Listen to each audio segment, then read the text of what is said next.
Activité 11. Les devoirs des enfants à la maison provoquent parfois des conflits dans les familles.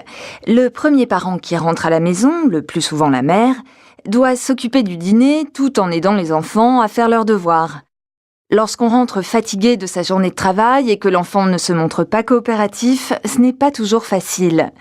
Certains parents aimeraient que tout l'apprentissage soit fait à l'école et qu'il n'y ait pas de devoirs à la maison. Pourtant, ceux-ci sont nécessaires. Ils permettent aux enfants de réviser ce qui a été fait en classe et aux professeurs de vérifier que leurs élèves ont bien tout compris.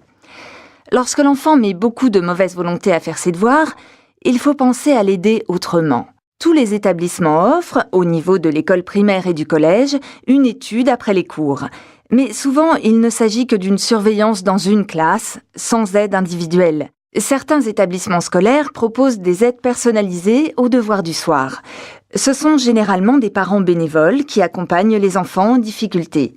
Souvent, l'intervention d'une personne extérieure à la famille va permettre à l'enfant de se libérer de la peur de faire des fautes et de la peur de décevoir ses parents. Mais attention, aider l'enfant ne signifie pas faire les devoirs à sa place. Si les parents ou la personne extérieure aident trop l'enfant ou ne lui laissent pas le temps de réfléchir pour aller plus vite, l'enfant ne saura pas ce qu'il est capable de faire. L'important est de lui donner confiance, de lui faire comprendre qu'avec de la concentration, il pourra aller plus vite et qu'il lui restera plus de temps pour s'amuser ensuite.